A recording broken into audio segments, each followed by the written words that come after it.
Chapitre 5. L'expérience vécue du noir. Sale nègre, ou simplement, tiens, un nègre.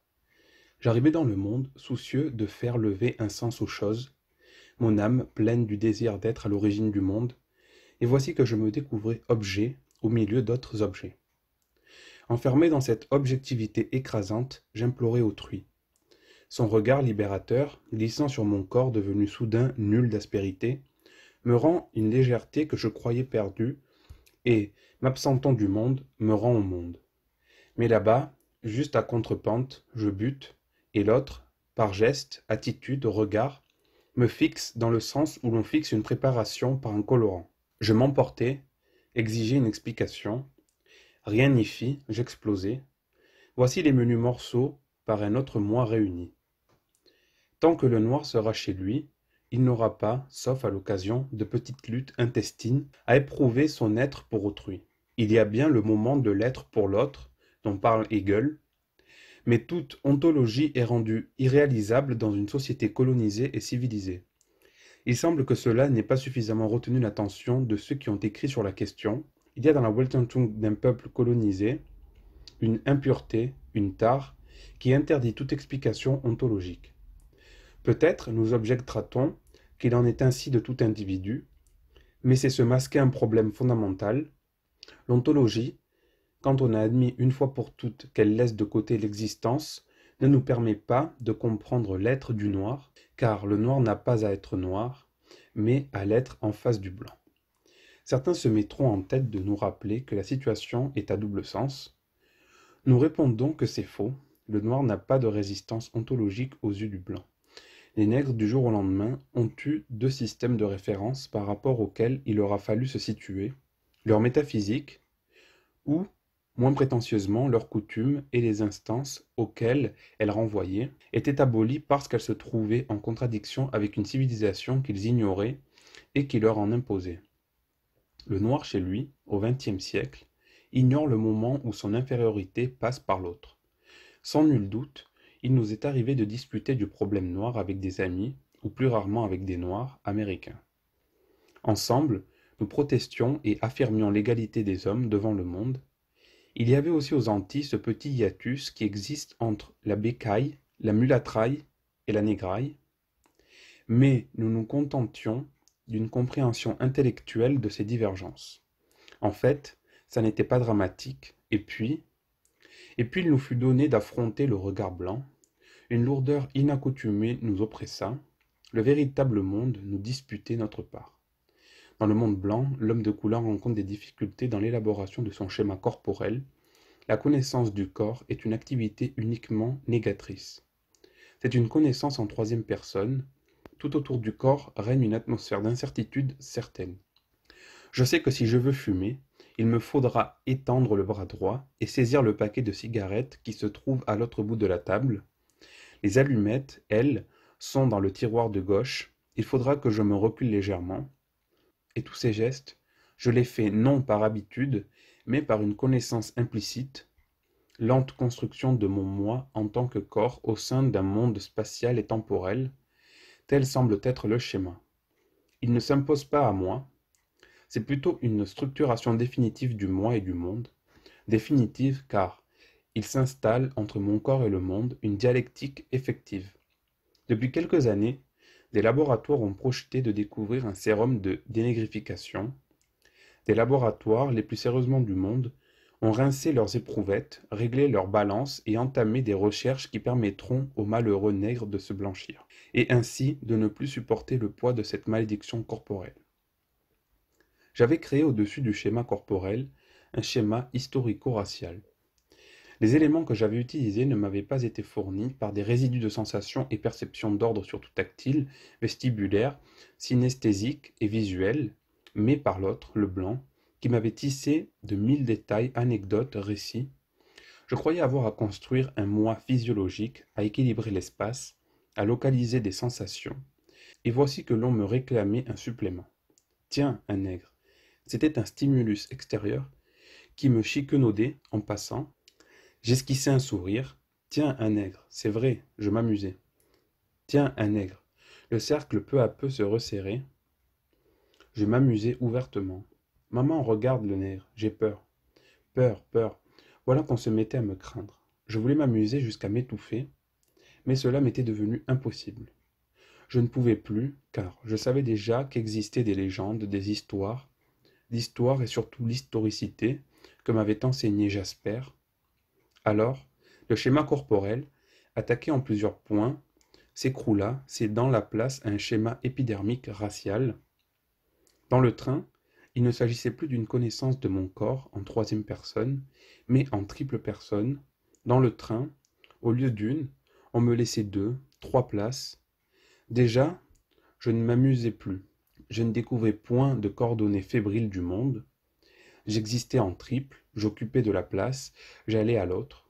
Et l'autre, évanescent, hostile, mais non opaque, transparent, absent, disparaissait.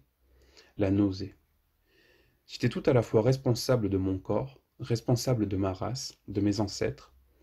Je promenais sur moi un regard objectif, découvris ma noirceur, mes caractères ethniques, et me défoncèrent le tympan, l'anthropologie, l'arriération mentale, le fétichisme, l'état racial, les négriers, et surtout, Yabon Banania. Ce jour-là, désorienté, incapable d'être dehors avec l'autre, le blanc, qui, impitoyable, m'emprisonnait, je me portais loin de mon être là, très loin, me constituant objet. Qu'était-ce pour moi, sinon un décollement, un arrachement, une hémorragie qui caillait du sang noir sur tout mon corps? Pourtant, je ne voulais pas cette reconsidération, cette thématisation.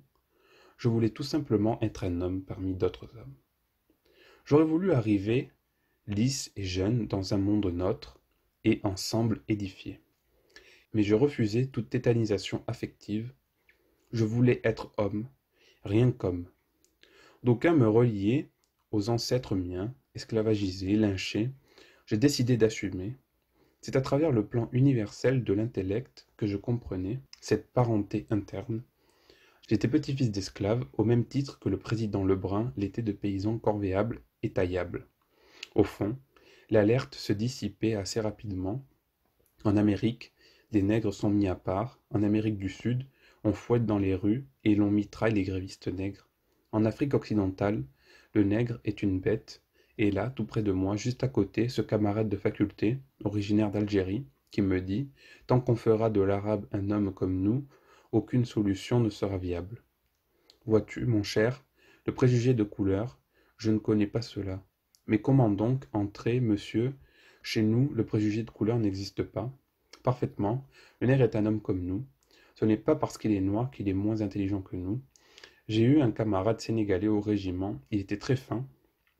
Où me situer? Ou, si vous préférez, où me fourrer? Martiniquais, originaire de nos vieilles colonies, où me cacher? Regarde le nègre, maman, un nègre. Chut, il va se fâcher. Ne faites pas attention, monsieur. Il ne sait pas que vous êtes aussi civilisé que nous.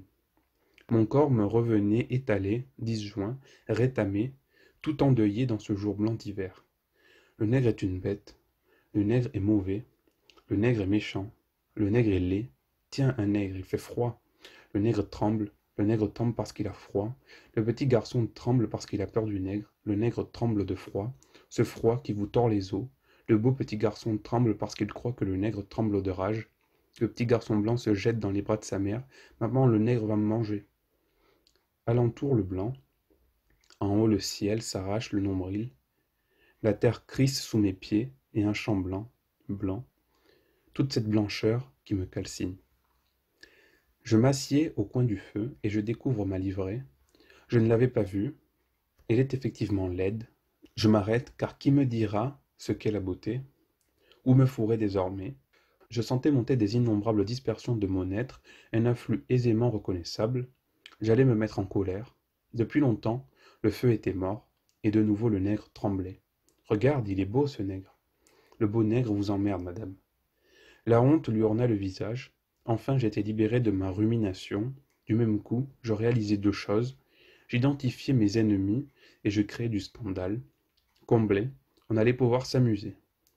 Le champ de bataille délimité, j'entrais en lice. Comment? Alors que j'oubliais, pardonnais et ne désirais qu'aimer, on me renvoyait comme une gifle en plein visage mon message.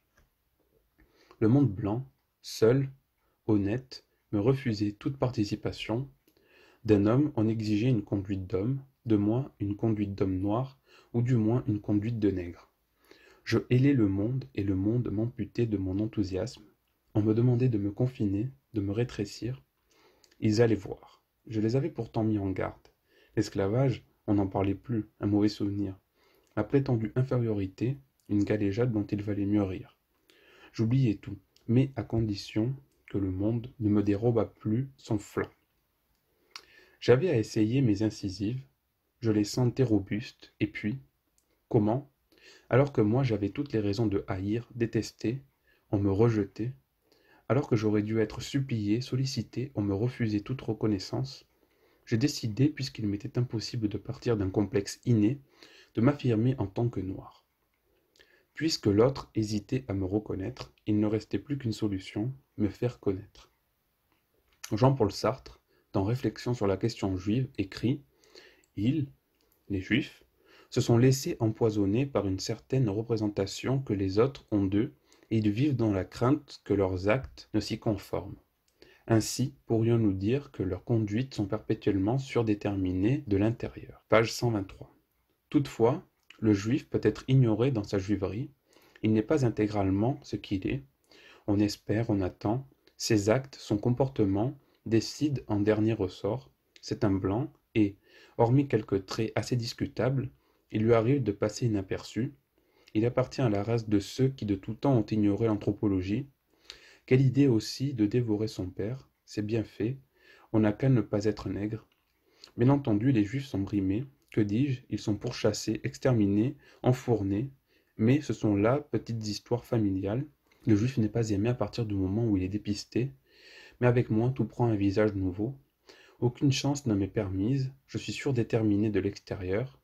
Je ne suis pas l'esclave de l'idée que les autres ont de moi, mais de mon apparaître. J'arrive lentement dans le monde, habitué à ne plus prétendre au surgissement. Je m'achemine par reptation. Déjà les regards blancs, les seuls vrais, me dissèquent. Je suis fixé, ayant accommodé leur microtome, ils réalisent objectivement des coupes de ma réalité. Je suis trahi, je sens, je vois dans ces regards blancs que ce n'est pas un nouvel homme qui entre, mais un nouveau type d'homme, un nouveau genre, un nègre, quoi. Je me glisse dans les coins, rencontrant de mes longues antennes les axiomes éparses à la surface des choses. Le linge du nègre sans le nègre. Les dents du nègre sont blanches, les pieds du nègre sont grands, la large poitrine du nègre. Je me glisse dans les coins, je demeure silencieux, j'aspire à l'anonymat, à l'oubli. Tenez, j'accepte tout, mais qu'on ne m'aperçoive plus. Tiens, viens que je te présente à mon camarade noir. Aimé Césaire, homme noir, agrégé de l'université. Marianne Anderson, la plus grande chanteuse noire. Le docteur Cobb, l'inventeur du sang blanc, est un nègre. Tiens, dis bonjour à mon ami martiniquais. Fais attention, il est très susceptible. La honte. La honte est le mépris de moi-même, la nausée. Quand on m'aime, on me dit que c'est malgré ma couleur. Quand on me déteste, on ajoute que ce n'est pas à cause de ma couleur. Ici ou là, je suis prisonnier du cercle infernal. Je me détourne de ces scrutateurs, de l'avant-déluge, et je m'agrippe à mes frères, nègres comme moi. Horreur, ils me rejettent. Eux sont presque blancs, et puis ils vont épouser une blanche. Ils auront des enfants légèrement bruns. Qui sait, petit à petit peut-être. J'avais rêvé. Voyez-vous, monsieur, je suis l'un des plus négrophiles de Lyon. L'évidence était là, implacable. Ma noirceur était là, dense et indiscutable. Et elle me tourmentait, elle me pourchassait, m'inquiétait, m'exaspérait. Les nègres sont des sauvages, des abrutis, des analphabètes, mais moi, je savais que dans mon cas, ces propositions étaient fausses. Il y avait un mythe du nègre qu'il fallait démolir coûte que coûte. On n'était plus au temps où l'on s'émerveillait devant un nègre curé. Nous avions des médecins, des professeurs, des hommes d'État. Oui, mais dans ces cas persistait quelque chose d'insolite. Nous avons un professeur d'histoire sénégalais, il est très intelligent. Notre médecin est noir, il est très doux. C'était le professeur nègre, le médecin nègre, moi qui commençais à me fragiliser, je frémissais à la moindre alarme. Je savais par exemple que si le médecin commettait une erreur, c'en était fini de lui et de tous ceux qui le suivraient. Qu'attendre, en effet, des médecins nègres?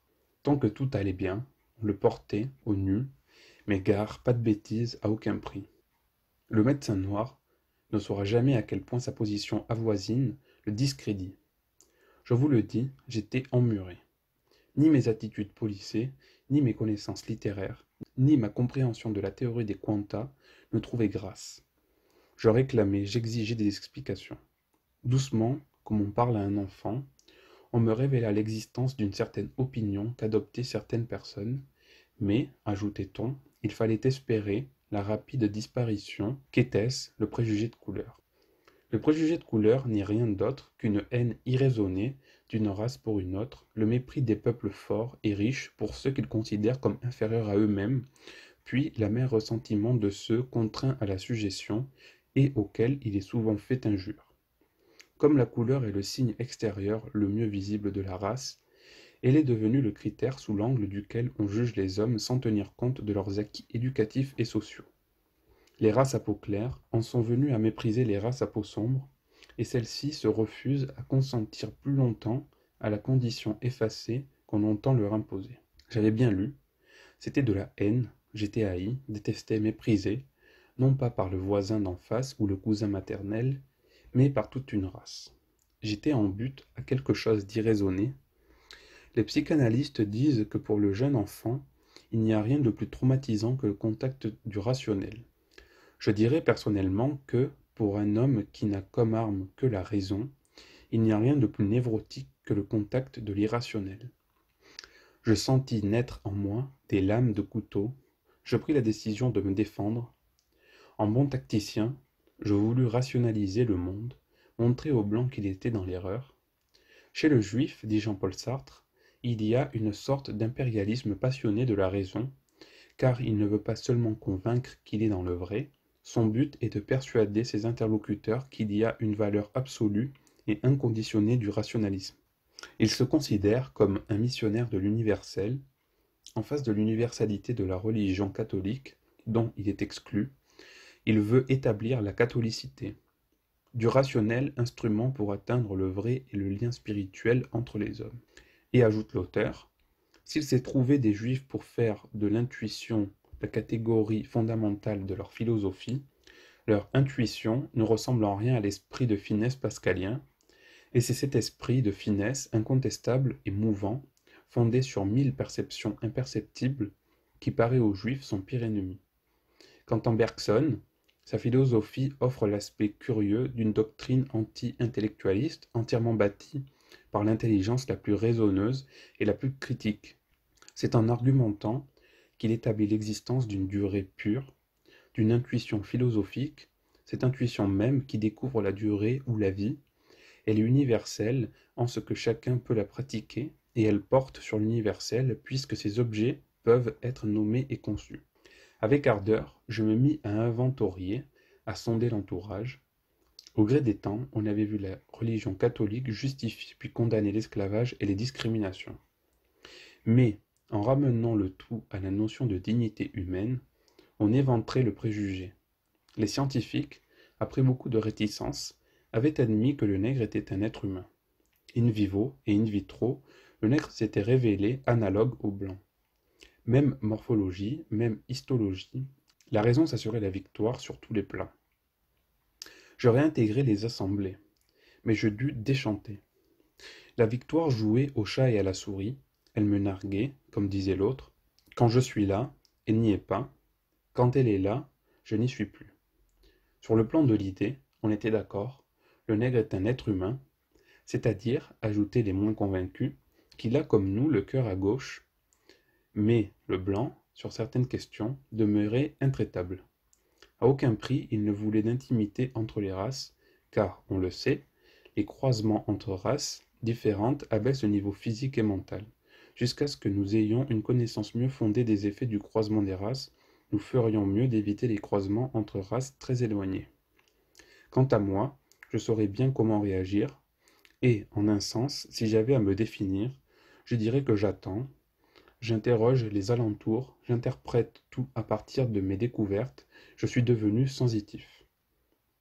Au début de l'histoire que les autres m'ont faite, on avait placé bien en évidence le socle de l'anthropologie pour que je m'en souvienne. On décrivit sur mes chromosomes quelques gènes plus ou moins épais, représentant le cannibalisme. À côté des sex-linked, on découvrait des racial-linked, une honte cette science. Mais je comprends ce mécanisme psychologique, car tout le monde le sait, il n'est que psychologique ce mécanisme. Il y a 2 siècles, j'étais perdu pour l'humanité, esclave à jamais, et puis des hommes sont venus, déclarant que tout cela n'avait que trop duré. Ma ténacité a fait le reste. J'étais sauvé du déluge civilisateur, je me suis avancé. Trop tard, tout est prévu, trouvé, prouvé, exploité. Mes mains nerveuses ne ramènent rien. Le gisement est épuisé, trop tard, mais là aussi je veux comprendre. Depuis le temps que certains se plaignaient de venir trop tard et que tout était dit, il semble exister une nostalgie du passé. Serait-ce ce paradis perdu des origines dont parle Otto Rank? Combien de ceux-là, fixés, semble-t-il, à l'utérus du monde, ont consacré leur vie à l'intellection des oracles de Delphes ou se sont efforcés de retrouver le périple d'Ulysse? Les pan-spiritualistes, voulant prouver l'existence d'une âme chez les animaux, emploient l'argument suivant: un chien se couche sur la tombe de son maître et y meurt de faim. Il revient à Janet d'avoir montré que le dit chien, contrairement à l'homme, n'était tout simplement pas capable de liquider le passé. On parle de grandeur grecque, dit Artaud, mais, ajoute-t-il, si le peuple d'aujourd'hui ne comprend plus les coefforts d'Échille, c'est Échille qui a tort. C'est au nom de la tradition que les antisémites valorisent leur point de vue. C'est au nom de la tradition, de ce long passé d'histoire, de cette parenté sanguine avec Pascal et Descartes, qu'on dit aux Juifs: vous ne sauriez trouver place dans la communauté. Dernièrement, un de ces bons Français déclarait, dans un train où j'avais pris place, que les vertus vraiment françaises subsistent et la race est sauvée. À l'heure actuelle, il faut réaliser l'union nationale, plus de lutte intestine face aux étrangers et, se tournant vers mon coin, quel qu'il soit. Il faut dire à sa décharge qu'il puait le gros rouge. S'il l'avait pu, il m'aurait dit que mon sang d'esclave libéré n'était pas capable de s'affoler au nom de Villon ou de Taine. Une honte. Le juif et moi, non content de me racialiser par un coup heureux du sort, je m'humanisais, je rejoignais le juif, frère de malheur. Une honte. De prime abord, il peut sembler étonnant que l'attitude de l'antisémite s'apparente à celle du négrophobe. C'est mon professeur de philosophie, d'origine antillaise, qui me le rappelait un jour. Quand vous entendez dire du mal des Juifs, dressez l'oreille, on parle de vous, et je pensais qu'il avait raison universellement, entendant par là que j'étais responsable, dans mon corps et dans mon âme, du sort réservé à mon frère. Depuis lors, j'ai compris qu'il voulait tout simplement dire: un antisémite est forcément négrophobe. Vous arrivez trop tard, beaucoup trop tard. Il y aura toujours un monde blanc entre vous et nous. Cette impossibilité pour l'autre de liquider une fois pour toutes le passé. On comprend que, devant cette ankylose affective du blanc, j'ai pu décider de pousser mon cri nègre. Petit à petit, lançant çà et là des pseudopodes, je sécrétais une race. Et cette race tituba sous le poids d'un élément fondamental. Quel est-il? Le rythme. Écoutez Senghor, notre chantre. C'est la chose la plus sensible et la moins matérielle, c'est l'élément vital par excellence, il est la condition première et le signe de l'art. Comme la respiration de la vie, la respiration qui se précipite ou ralentit, devient régulière ou spasmodique, suivant la tension de l'être, le degré et la qualité de l'émotion, tel est le rythme primitivement dans sa pureté, tel il est dans les chefs-d'œuvre de l'art nègre, particulièrement la sculpture. Il est le fait d'un thème, forme sculpturale, qui s'oppose à un thème frère comme l'inspiration à l'expiration, et qui se reprend. Ce n'est pas la symétrie qui engendre la monotonie, le rythme est vivant, il est libre. C'est ainsi que le rythme agit sur ce qu'il y a de moins intellectuel en nous, despotiquement, pour nous faire pénétrer dans la spiritualité de l'objet, et cette attitude d'abandon qui est nôtre est elle-même rythmique. Avais-je bien lu? Je relus à coups redoublés, de l'autre côté du monde blanc, une frénétique culture nègre me saluait, sculpture nègre, je commençais à rougir d'orgueil, était-ce là le salut? J'avais rationalisé le monde, et le monde m'avait rejeté au nom du préjugé de couleur, puisque sur le plan de la raison, l'accord n'était pas possible, je me rejetais vers l'irrationalité. À charge, au blanc d'êtres plus irrationnels que moi, j'avais, pour les besoins de la cause, adopté le processus régressif, mais il restait que c'était une arme étrangère. Ici je suis chez moi, je suis bâti d'irrationnel, je patauge dans l'irrationnel, irrationnel jusqu'au cou, et maintenant, vibre ma voix. Ceux qui n'ont inventé ni la poudre ni la boussole, ceux qui n'ont jamais su dompter la vapeur ni l'électricité, ceux qui n'ont exploré ni les mers ni le ciel, mais ils savent, en ces moindres recoins, le pays de souffrance, ceux qui n'ont connu de voyage que de déracinement, ceux qui se sont assouplis aux agenouillements, ceux qu'on domestica et christianisa, ceux qu'on inocula d'abâtardissement. Oui, tous ceux-là sont mes frères, une fraternité âpre nous agrippe pareillement. Après avoir affirmé la thèse mineure, par-dessus bord, je hèle autre chose, mais ceux sans qui la terre ne serait pas la terre, gibbosité d'autant plus bienfaisante que la terre déserte davantage la terre, silo où se préserve et mûrit ce que la terre a de plus terre. Ma négritude n'est pas une pierre, sa surdité, ruée contre la clameur du jour. Ma négritude n'est pas une taie d'eau morte, sur l'œil mort de la terre. Ma négritude n'est ni une tour, ni une cathédrale. Elle plonge dans la chair rouge du sol, elle plonge dans la chair ardente du ciel, elle troue l'accablement opaque de sa droite patience. Aimé Césaire. Et ya, le tam-tam baragouine, le message cosmique, seul le nègre est capable de le transmettre, en déchiffrer le sens, l'apporter, à cheval sur le monde, les talons vigoureux contre les flancs du monde, je lustre l'encolure du monde, tel le sacrificateur, l'entre-deux yeux de la victime. Mais il s'abandonne, saisi à l'essence de toute chose, ignorant des surfaces, mais saisi par le mouvement de toute chose, insoucieux de dompter, mais jouant le jeu du monde, véritablement les fils aînés du monde, poreux à tous les souffles du monde air, fraternel de tous les souffles du monde, lit cendrin de toutes les eaux du monde, étincelle du feu sacré du monde, chair de la chair du monde, palpitant du mouvement même du monde. Sang, naissance, vertige du devenir, aux trois quarts abîmé dans l'ahurissement du jour, je me sentis rougir de sang. Les artères du monde, bouleversées, arrachées, déracinées, se sont tournées vers moi, et elles m'ont fécondé. Sang, tout notre sang ému par le cœur mâle du soleil. Le sacrifice avait servi de moyen terme entre la création et moi. Je retrouvais non plus les origines, mais l'origine. Toutefois, il fallait se méfier du rythme, de l'amitié terre-mère, ce mariage mystique, charnel du groupe et du cosmos. Dans la vie sexuelle en Afrique noire, travail riche en observations, de Pédral laisse entendre qu'il y a toujours en Afrique, quel que soit le domaine considéré, une certaine structure magico-sociale, et, ajoute-t-il, tous ces éléments sont ceux que l'on retrouve à une échelle plus vaste encore en matière de société secrète, dans la mesure, d'ailleurs, où les circoncis, les excisés, opérés à l'adolescence, ne doivent, sous peine de mort, divulguer aux non-initiés ce qu'ils ont subi. Et dans la mesure où l'initiation à une société secrète fait toujours appel à des actes d'amour sacrés, il y a lieu de terminer en considérant la circoncision, l'excision et les rites qu'ils illustrent comme constitutifs de sociétés secrètes mineures.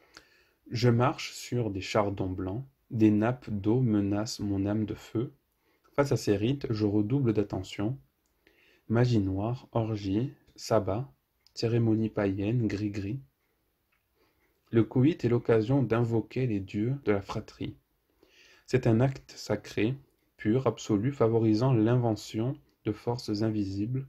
Que penser de toutes ces manifestations, de toutes ces initiations, de toutes ces opérations? De partout me revient l'obscénité de danse, de propositions. Tout près de moi retentit un chant. Avant, nos cœurs étaient très chauds. Maintenant, ils sont froids. Nous ne songeons plus qu'à l'amour. De retour au village, quand nous rencontrons un gros phallus, ah, que nous ferons bien l'amour quand notre sexe sera sec et propre.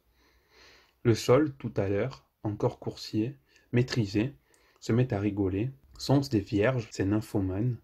Magie noire, mentalité primitive, animisme, érotisme animal, tout cela renflue vers moi, tout cela caractérise des peuples n'ayant pas suivi l'évolution de l'humanité.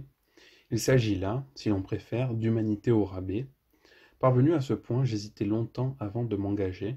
Les étoiles se firent agressives, il me fallait choisir. Que dis-je, je n'avais pas le choix. Oui, nous sommes, les nègres, arriérés, simples, libres dans nos manifestations. c'est que le corps pour nous n'est pas opposé à ce que vous appelez l'esprit. Nous sommes dans le monde, et vive le couple homme-terre. D'ailleurs, nos hommes de lettres m'aident à vous convaincre, votre civilisation blanche néglige les richesses fines, la sensibilité, écoutez, sensibilité émotive, l'émotion est nègre comme la raison est laine, ô qui rit de tous les souffles, âme de plein air abattue, des vents où d'où le fruit souvent tombe avant maturité. Oui, en un sens, le nègre aujourd'hui est plus riche de dons que d'œuvres, mais l'arbre plonge ses racines dans la terre, le fleuve coule profond, charriant des paillettes précieuses, et, chante le poète afro-américain Langston Hughes, j'ai connu des fleuves, d'antiques, de sombres fleuves, mon âme est devenue profonde comme les fleuves profonds. La nature même de l'émotion, de la sensibilité du nègre, d'autre part, explique l'attitude de celui-ci devant l'objet perçu avec une telle violence essentielle. C'est un abandon qui devient besoin, attitude active de communion, voire d'identification, pour peu que soit forte l'action, j'allais dire la personnalité de l'objet, attitude rythmique que l'on retienne la mort. Et voici le nègre réhabilité, debout à la barre, gouvernant le monde de son intuition, le nègre retrouvé, ramassé, revendiqué, assumé, et c'est un nègre, non pas, ce n'est point un nègre, mais le nègre alertant les antennes fécondes du monde, planté dans l'avant-scène du monde, aspergeant le monde de sa puissance poétique, poreux à tous les souffles du monde. J'épouse le monde, je suis le monde, le blanc n'a jamais compris cette substitution magique. Le blanc veut le monde, il le veut pour lui tout seul. Il se découvre le maître prédestiné de ce monde, il l'asservit, et s'établit entre le monde et lui un rapport appropriatif. Mais il existe des valeurs qui ne s'accommodent qu'à ma sauce. En magicien, je vole au blanc, un certain monde pour lui et les siens perdus. Ce jour-là, le blanc dut ressentir un choc en retour qu'il ne put identifier, étant tellement peu habitué à ses réactions. C'est que, au-dessus du monde objectif des terres et des bananiers, ou Évéas, j'avais délicatement institué le véritable monde. L'essence du monde était mon bien. Entre le monde et moi s'établissait un rapport de coexistence. J'avais retrouvé l'imprimordial. Mes mains sonores dévoraient la gorge hystérique du monde. Le blanc eut l'impression pénible que je lui échappais et que j'emmenais quelque chose avec moi. Il me fouilla les poches, passa la sonde dans la moins dessinée de mes circonvolutions. Partout c'était du connu. Or c'était évident, je possédais un secret. On m'interrogea, me détournant d'un air mystérieux, je murmurai: Toko Wali, mon oncle, te souviens-tu des nuits de jadis, quand s'appesantissait sur ma tête, sur ton dos de patience, ou que me tenant par la main, ta main me guidait par ténèbres et signes? Les champs sont fleurs de verre luisant, des étoiles se posent sur les herbes, sur les arbres. C'est le silence alentour. Seuls bourdonnent les parfums de brousse, ruches d'abeilles rousses qui dominent la vibration grêle des grillons, et tam-tam voilé, la respiration au loin de la nuit. Toi, Toko Wali, tu écoutes l'inaudible et tu m'expliques ce que disent les ancêtres dans la sérénité marine des constellations, le taureau, le scorpion, le léopard, l'éléphant et les poissons familiers, et la pompe lactée des esprits par le temps céleste qui ne finit point. Mais voici l'intelligence de la déesse lune, et que tombent les voiles des ténèbres. Nuit d'Afrique, ma nuit noire, mystique et claire, noire et brillante. Je me faisais le poète du monde. Le blanc avait découvert une poésie qui n'avait rien de poétique. L'âme du blanc était corrompue et, comme me le disait un ami qui enseignait aux États-Unis, les nègres en face des blancs constituent en quelque sorte l'assurance sur l'humanité. Quand les blancs se sentent par trop mécanisés, ils se tournent vers les hommes de couleur et leur demandent un peu de nourriture humaine. Enfin j'étais reconnu, je n'étais plus un néant. Je devais vite déchanter. Le blanc, un instant interloqué, m'exposa que génétiquement, je représentais un stade. Vos qualités ont été épuisées par nous. Nous avons eu des mystiques de la terre comme vous n'en connaîtrez jamais. Penchez-vous sur notre histoire, vous comprendrez jusqu'où est allée cette fusion. J'eus alors l'impression de répéter un cycle. Mon originalité m'était extorquée, je restai longtemps à pleurer, et puis je me remis à vivre, mais j'étais hanté par une série de formules dissolvantes, l'odeur sui generis, l'odeur du nègre, la bonhomie du nègre, la naïveté du nègre. J'avais essayé de m'évader par la bande, mais les blancs m'étaient tombés dessus et m'avaient coupé le jarret gauche. J'arpentais les limites de mon essence, en n'en pas douter, c'était assez maigre. C'est à ce niveau que se situe ma découverte la plus extraordinaire. Cette découverte est, à proprement parler, une redécouverte. Je fouillai vertigineusement l'Antiquité noire. Ce que j'y découvris me laissa pantelant. Dans son livre sur l'abolition de l'esclavage, Schweitzer nous apportait des arguments péremptoires. Depuis lors, Frobenius, Westermann, Delafosse, tous blancs, Fircorus, Ségou, Djenné, ville de plus de 100 000 habitants. On parla de docteurs noirs, docteurs en théologie, qui allaient à la Mecque discuter du Coran. Tout cela exhumé, étalé, viscère au vent, me permit de retrouver une catégorie historique valable. Le blanc s'était trompé. Je n'étais pas un primitif, pas davantage un demi-homme. J'appartenais à une race qui, il y a de cela 2000 ans, travaillait déjà l'or et l'argent. Et puis, il y avait autre chose que ne pouvait comprendre le blanc. Écoutez. Quels étaient donc ces hommes qu'une sauvagerie insurpassée, au cours des siècles, arrachait ainsi à leur pays, à leur Dieu, à leur famille, des hommes doux, polis, courtois, supérieurs assurément à leurs bourreaux, ce ramassis d'aventuriers qui brisaient, violaient, insultaient l'Afrique pour mieux la dépouiller. Ils savaient bâtir des maisons, administrer des empires, construire des villes, cultiver les champs, fondre le minerai, tisser le coton, forger le fer. Leur religion était belle, faite de mystérieux contacts avec le fondateur de la cité, leurs mœurs agréables, fondées sur la solidarité, la bienveillance, le respect de l'âge.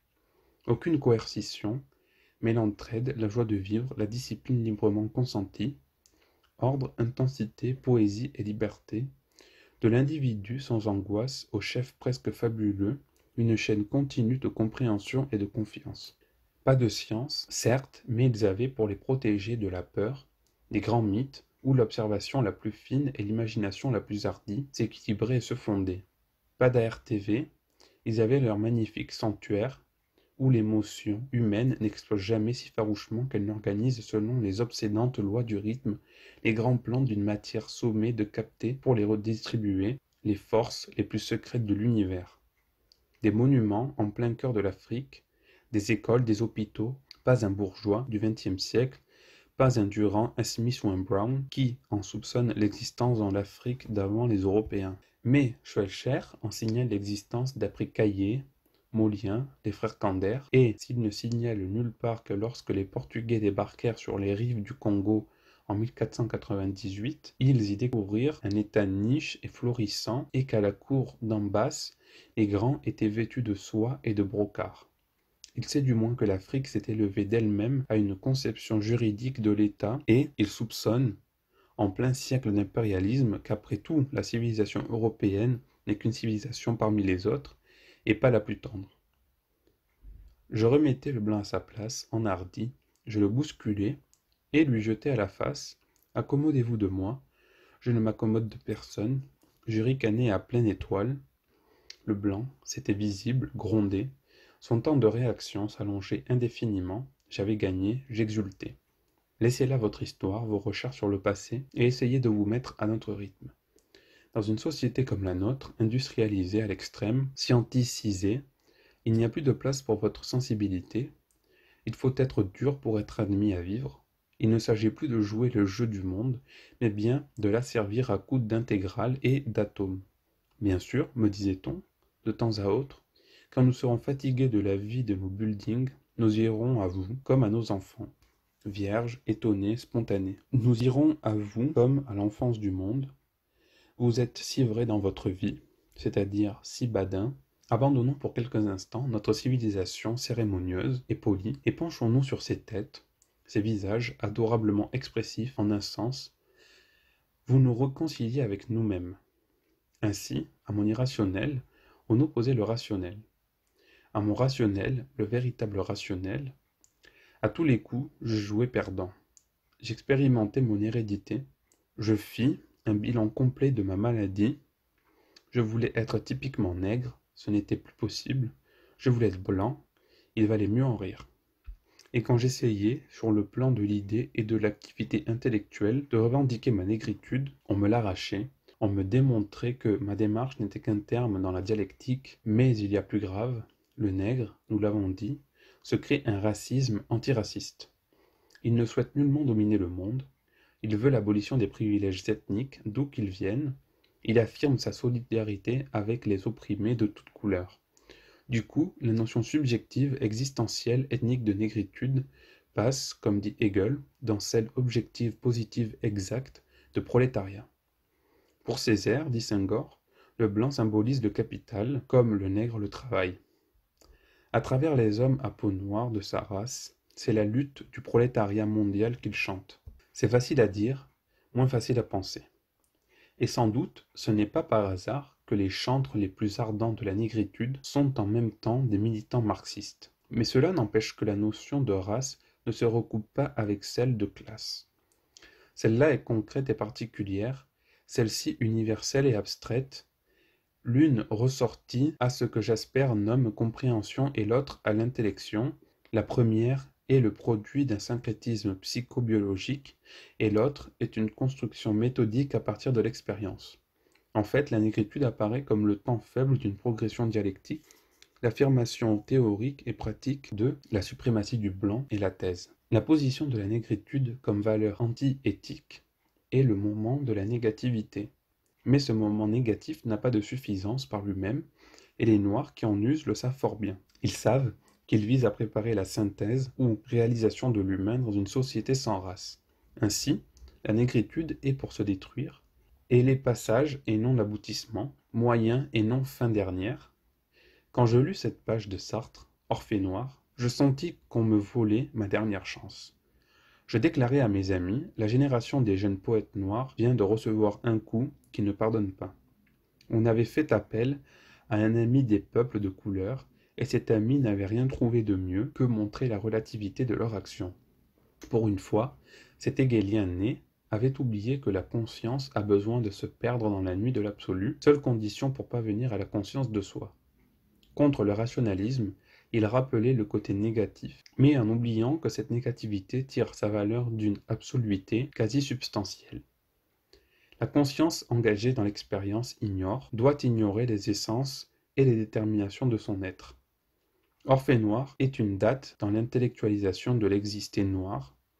L'erreur de Sartre a été non seulement de vouloir aller à la source de la source, mais en quelque façon de tarir cette source.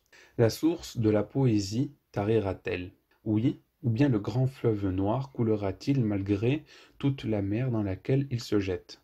Il n'importe, à chaque époque sa poésie, à chaque époque les circonstances de l'histoire élisent une nation, une race, une classe pour reprendre le flambeau, en créant des situations qui ne peuvent s'exprimer ou se dépasser que par la poésie, et tantôt l'élan poétique coïncide avec l'élan révolutionnaire, tantôt ils divergent. Saluons aujourd'hui la chance historique qui permettra aux Noirs de pousser d'une telle raideur le grand cri nègre que les assises du monde en seront ébranlées. Césaire. Et voilà, ce n'est pas moi qui me crée un sens, mais c'est le sens qui était là, préexistant, m'attendant. Ce n'est pas avec ma misère de mauvais nègre, mes dents de mauvais nègre, ma faim de mauvais nègre, que je modèle un flambeau pour y foutre le feu afin d'incendier ce monde, mais c'est le flambeau qui était là, attendant cette chance historique. En termes de conscience, la conscience noire se donne comme densité absolue, comme pleine d'elle-même, étape préexistence à toute fente, à toute abolition de soi par le désir. Jean-Paul Sartre, dans cette étude, a détruit l'enthousiasme noir contre le devenir historique. Il y avait à opposer l'imprévisibilité. J'avais besoin de me perdre dans la négritude absolument. Peut-être qu'un jour, au sein de ce romantisme malheureux, en tout cas j'avais besoin d'ignorer, cette lutte, cette redescente devait revêtir un aspect achevé. Rien de plus désagréable que cette phrase « Tu changeras, mon petit, quand j'étais jeune, moi aussi, tu verras, tout passe ». La dialectique qui introduit la nécessité au point d'appui de ma liberté m'expulse de moi-même. Elle rompt ma position irréfléchie, toujours en termes de conscience. La conscience noire est immanente à elle-même. Je ne suis pas une potentialité de quelque chose, je suis pleinement ce que je suis. Je n'ai pas à rechercher l'universel. En mon sein, nulle probabilité ne prend place. Ma conscience nègre ne se donne pas comme manque, elle est adhérente à elle-même, mais, nous dira-t-on, il y a dans vos affirmations méconnaissance du processus historique. Écoutez donc. Afrique, j'ai gardé ta mémoire Afrique, tu es en moi, comme l'écharde dans la blessure, comme un fétiche tutélaire au centre du village. Fais de moi la pierre de la fronde, de ma bouche les lèvres de ta plaie, de mes genoux les colonnes brisées, de ton abaissement. Pourtant, je ne veux être que de votre race, ouvriers paysans de tous les pays, ouvriers blancs de Détroit, péons noirs d'Alabama, peuple innombrable des galères capitalistes, le destin nous dresse épaule contre épaule, et reniant l'antique maléfice des tabous du sang, nous foulons les décombres de nos solitudes. Si le torrent est frontière, nous arracherons au ravin sa chevelure intarissable. Si la Sierra est frontière, nous briserons la mâchoire des volcans, affirmant les cordillères, et la plaine sera l'esplanade d'aurore où rassembler nos forces écartelées par la ruse de nos maîtres, comme la contradiction des traits se résout en l'harmonie du visage. Nous proclamons l'unité de la souffrance et de la révolte de tous les peuples sur toute la surface de la terre, et nous brassons le mortier de temps fraternel dans la poussière des idoles. Jacques Roumain, Bois d'ébène. Justement, répondrons-nous, l'expérience nègre est ambiguë, car il n'y a pas un nègre mais des nègres. Quelle différence par exemple avec cet autre poème? Le blanc a tué mon père, car mon père était fier. Le blanc a violé ma mère, car ma mère était belle. Le blanc a courbé mon frère sous le soleil des roues, car mon frère était fort. Puis le blanc a tourné vers moi, ses mains rouges de sang, m'a craché noir son mépris au visage, et de sa voix de maître, « Hey boy, un berger, une serviette, de l'eau. » David Diop, 3 poèmes. Et cet autre, mon frère aux dents qui brillent, sous le compliment hypocrite, mon frère aux lunettes d'or, sur tes yeux rendus bleus par la parole du maître, mon pauvre frère au smoking à revers de soie, pillant et susurrant et plastronnant dans les salons de la condescendance, tu nous fais pitié. Le soleil de ton pays n'est plus qu'une ombre, sur ton front serein de civilisé, et la casse de ta grand-mère fait rougir un visage blanchi, partisané d'humiliation et de mea culpa. Mais lorsque repu de mots sonores et vide, comme la caisse qui surmonte tes épaules, tu fouleras la terre, amère et rouge d'Afrique. Ces mots angoissés rythmeront alors ta marche inquiète. Je me sens si seul ici. David Diop, le renégat. De temps à autre, on a envie de s'arrêter. Exprimer le réel est chose ardue. Mais quand on se met en tête de vouloir exprimer l'existence, on risque de ne rencontrer que l'inexistant. Ce qui est certain, c'est qu'au moment où je tente une saisie de mon être, Sartre qui demeure l'autre, en me nommant, m'enlève toute illusion, alors que je lui dis, ma négritude n'est ni une tour, ni une cathédrale, elle plonge dans la chair rouge du sol, elle plonge dans la chair ardente du ciel, elle troue l'accablement opaque de sa droite patience. Alors que moi, au paroxysme du vécu et de la fureur, je proclame, il me rappelle que ma négritude n'est qu'un temps faible. En vérité, je vous le dis, mes épaules ont glissé de la structure du monde, mes pieds n'ont plus senti la caresse du sol. Sans passé nègre, sans avenir nègre, il m'était impossible d'exister ma nègrerie. Pas encore blanc, plus tout à fait noir, j'étais un damné. Jean-Paul Sartre a oublié que le nègre souffre dans son corps autrement que le blanc. Note. Si les études de Sartre sur l'existence d'autrui demeurent exactes, dans la mesure où nous le rappelons, où l'être et le néant décrit une conscience aliénée, leur application à une conscience nègre se révèle fausse. C'est que le blanc n'est pas seulement l'autre, mais le maître, réel ou imaginaire d'ailleurs. Fin de la note. Entre le blanc et moi, il y a irrémédiablement un rapport de transcendance. Mais on a oublié la constance de mon amour.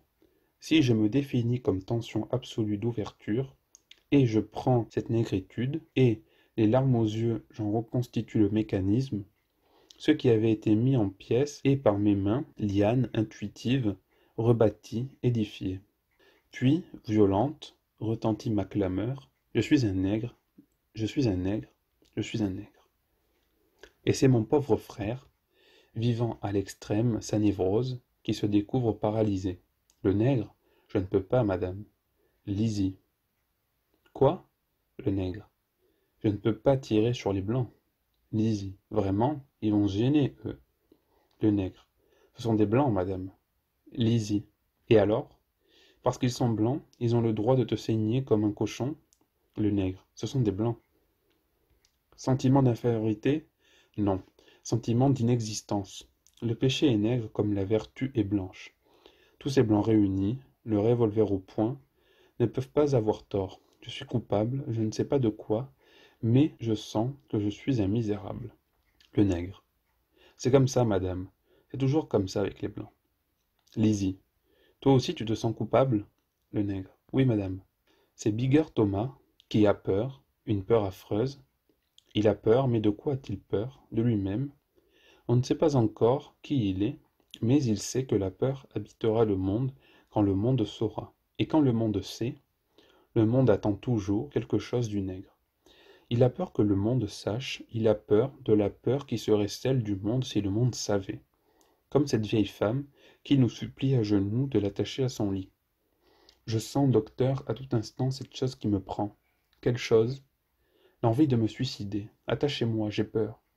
À la fin, Bigger Thomas agit.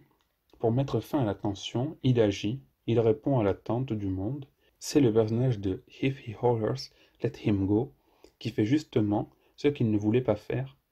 Cette grosse blonde qui lui barre la route à tout moment, défaillante, sensuelle, offerte, ouverte, craignant, souhaitant, le viol, à la fin devient sa maîtresse. Le nègre est un jouet entre les mains du blanc. Alors, pour rompre ce cercle infernal, il explose. Impossible d'aller au cinéma sans me rencontrer. Je m'attends. À l'entracte, juste avant le film, je m'attends.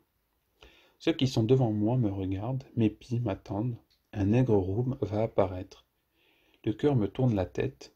L'estropié de la guerre du Pacifique dit à mon frère: accommode-toi de ta couleur comme moi de mon moignon. Nous sommes tous deux des accidentés.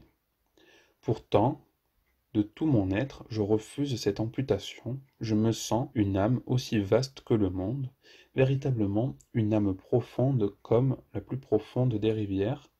Ma poitrine a une puissance d'expansion infinie. Je suis don, et l'on me conseille l'humanité de l'infirme. Hier, en ouvrant les yeux sur le monde, je vis le ciel, de part en part, se révulser. Je voulus me lever, mais le silence éviscéré reflua vers moi. Ses ailes paralysées, irresponsable à cheval entre le néant et l'infini, je me suis mis à pleurer.